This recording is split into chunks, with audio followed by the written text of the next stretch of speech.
नमस्कार। इससे पहले अपन बाबर के बारे में पढ़ चुके हैं। हुमायूं 1530 ईस्वी में बीमार पड़ा, जिसके फलस्वरूप बाबर ने ये प्रार्थना की कि हुमायूं ठीक हो जाए और उसकी जगह मैं बीमार हो जाऊं। ऐसा ही हुआ और बाबर बीमार हो गया, जिसके फलस्वरूप 26 दिसंबर 1530 ईस्वी को बाबर की मृत्यु हो गई। और बाबर की मृत्यु के उपरांत उसका जो सबसे बड़ा बेटा था हुमायूं, वह बादशाह बना। हुमायूं का प्रारंभिक जीवन। हुमायूं का जन्म 6 मार्च 1508 ईस्वी को काबुल में हुआ था। वह बाबर के 4 पुत्रों में सबसे बड़ा था। उसकी माता का नाम महाम बेगम था। बाबर ने हुमायूं की शिक्षा के लिए अच्छा प्रबंध किया था। हुमायूं कई भाषाओं का जानकार था, जिनमें तुर्की, अरबी, फारसी। बाबर उसे अधिक स्नेह करता था, चाहता था, इसलिए उसे उत्तराधिकारी घोषित कर दिया था। अतः बाबर की मृत्यु के बाद 30 दिसंबर 1530 ईस्वी को हुमायूं मुग़ल सिंहासन पर बैठा। लेकिन जैसे ही हुमायूं मुग़ल सिंहासन पर बैठा तो उसे अनेक समस्याओं का सामना करना पड़ा। उसे उत्तराधिकार में एक ऐसा साम्राज्य मिला था जिसकी प्रशासनिक व्यवस्था सुदृढ़ नहीं थी, जिसका अधिकांश प्रदेश उसके सरदारों और संबंधियों में बंटा हुआ था। राज्य की वित्तीय स्थिति खराब थी और उसके जो रिश्तेदार थे वह अति महत्वाकांक्षी थे। इसके अलावा जो अफ़गान या लोधी वंश जो कि भारत में राज कर रहे थे, अफ़गान, वो भी वापस से अपना राज्य प्राप्त करने का प्रयास कर रहे थे। छोटे छोटे राज्य राजपूतों के, वो भी वापस शक्तिशाली हो रहे थे। तो इस तरह से हुमायूं को जो राज्य मिला वो एक असंगठित राज्य मिला, जिसमें अनेक समस्याएं थी। बाबर ने मरते मरते ये कहा था कि वो अपने भाइयों के साथ प्यार से पेश आए, और इस परंपरा का पालन करते हुए हुमायूं ने अपना जो साम्राज्य था वो अपने चारों भाइयों में बांट दिया। उसने कामरान को काबुल और कंधार, अस्करी को संभल व इंदाल व मेवात के प्रदेश दिए, तथा शेष जो साम्राज्य था वो हुमायूं के पास रहा। लेकिन इस विभाजन से उसके भाई संतुष्ट नहीं थे और उसने हुमायूं का जो राज्य था उसके अंदर अनेक प्रदेशों पर अपना अधिकार करने का प्रयास किया। भाइयों के अलावा अफ़गान बिहार में अपनी ताकत बढ़ा रहे थे और भारत से मुग़लों को बाहर करने का प्रयत्न कर रहे थे। गुजरात का शासक बहादुर शाह, जो भी एक अति महत्वाकांक्षी शासक था, वो भी इस प्रयास में था कि मुग़लों को बाहर किया जाए, और उसने हुमायूं के लिए कई कठिनाइयाँ पैदा की।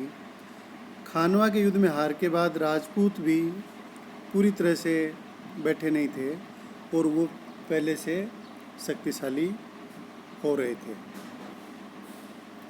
जैसे हुमायूं गद्दी पर बैठा, उसने इन सभी समस्याओं को ख़त्म करने के लिए कुछ अभियान किए।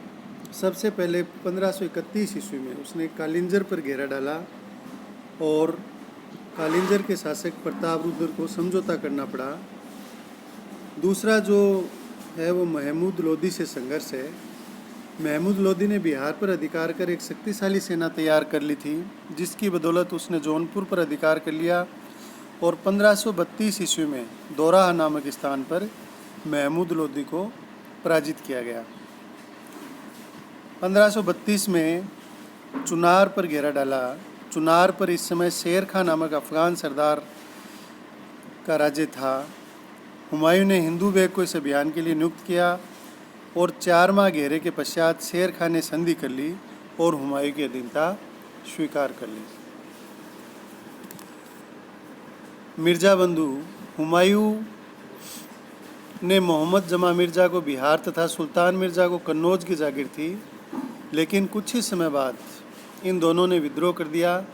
हुमायूं ने मिर्ज़ा बंधुओं को परास्त किया और इनमें से मोहम्मद जमान मिर्ज़ा भाग निकला और गुजरात के शासक बहादुर शाह के यहाँ शरण ले ली।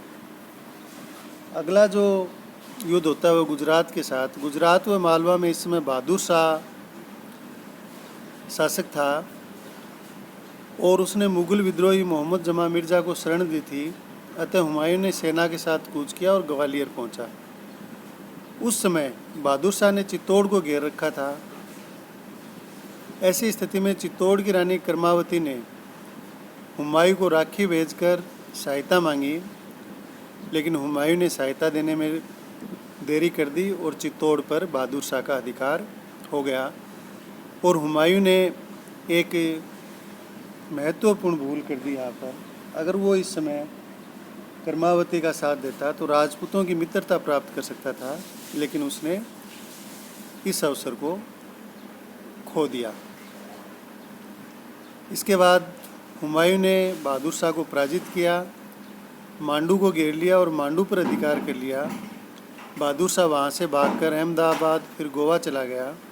हुमायूं ने 1536 ईस्वी में चंपानेर के दुर्ग पर अधिकार कर लिया और इसके साथ ही गुजरात पर अधिकार कर लिया। अस्करी को गुजरात का सूबेदार नियुक्त किया, लेकिन अस्करी अनुभवहीन था। अतः बहादुर शाह ने पुनः अहमदाबाद पर अधिकार कर लिया और अस्करी को वहाँ से भगा दिया तथा धीरे धीरे उसने गुजरात और मालवा का जो जितना प्रदेश था उस सारे पे अपना अधिकार स्थापित कर लिया। हुमायूं का जो सबसे प्रमुख युद्ध हुए, जो अभियान हुए, वो शेर खां के विरुद्ध थे और शेर खां ने ही इन्हें वापस भारत छोड़ने के लिए बाध्य किया। जब हुमायूं मालवा और गुजरात में व्यस्त था, इस समय शेर खां ने बंगाल के शासक महमूद को परास्त कर संपूर्ण बिहार और बंगाल पर अधिकार कर लिया। शेर खां के बारे में जब पता चला तो 27 जुलाई 1537 ईस्वी को हुमायूं ने हिंदाल के साथ बंगाल और बिहार की ओर कूच किया। अफगानों को परास्त करते हुए 1538 ईस्वी में हुमायूं ने चुनार पर अधिकार कर लिया।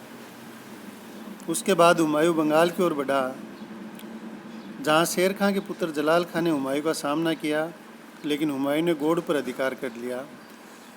यहाँ पर हुमायूं भोगविलास में अपना समय व्यर्थ कर बैठा और इसी बीच शेर खां ने अफगानों को संगठित करके अपनी शक्ति बढ़ा ली।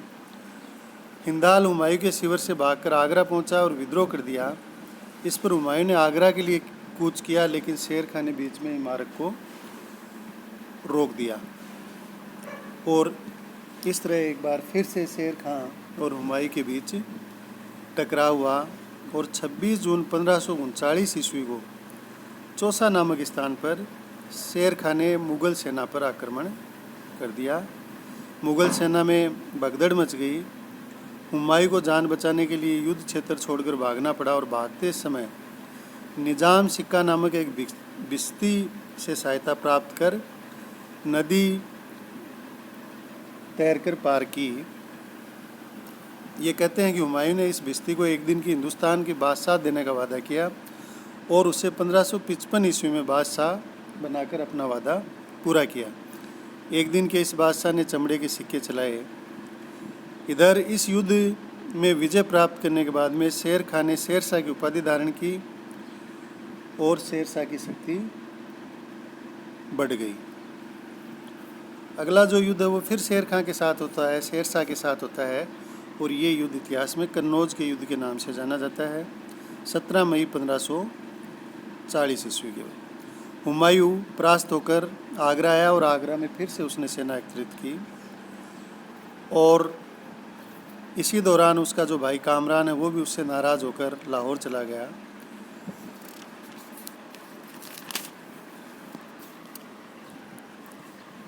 शेरशाह कन्नौज तक आ गया।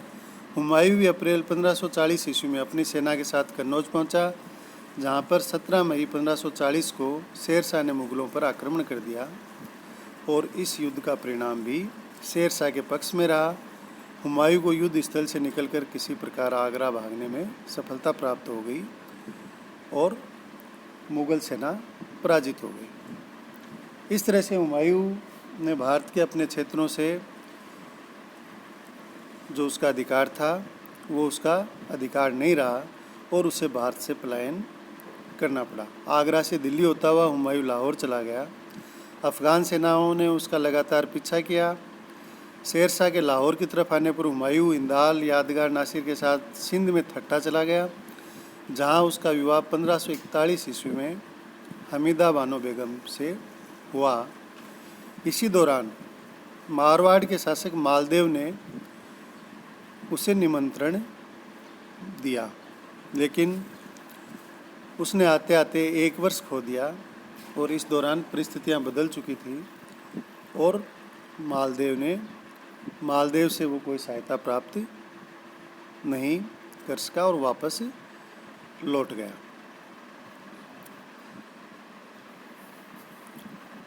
गुलबदन बानो सहित फारसी इतिहासकारों ने मालदेव को हुमायूं का सहयोग न करने के लिए दोषी बताया है, लेकिन डॉक्टर कानूनगो के अनुसार हुमायूं निरर्थक ही मालदेव के प्रति संशयित था। मालदेव का इरादा धोखा देने का नहीं था, बल्कि उसने हुमायूं को सुरक्षित रूप से वहाँ से बाहर निकाल दिया और शेर शाह के हाथों उसे नहीं सौंपा, क्योंकि जिस समय हुमायूं शेर शाह के पास आ रहा था और जिस समय हुमायूं मालदेव के पास आ रहा था उस समय और जब मालदेव ने हुमायूं को बुलाया था उसके बीच में 1 वर्ष का अंतर हो गया था और परिस्थितियां बहुत बदल चुकी थी। शेर शाह बड़ा शक्तिशाली हो चुका था, इसलिए मालदेव ने हुमायूं को वापस लौटने के लिए कहा। इसके बाद हुमायूं अमरकोट चला गया, जहां के राणा वीरसाल ने उसे अपने यहाँ ठहराया और यहीं पर 15 अक्टूबर 1542 ईस्वी को अकबर का जन्म हुआ। बाद में ईरान के शाह की मदद से हुमायूं ने 1545 में कंधार और उसके बाद में काबुल पर अधिकार कर लिया। हुमायूं द्वारा पुनः भारत पर आक्रमण।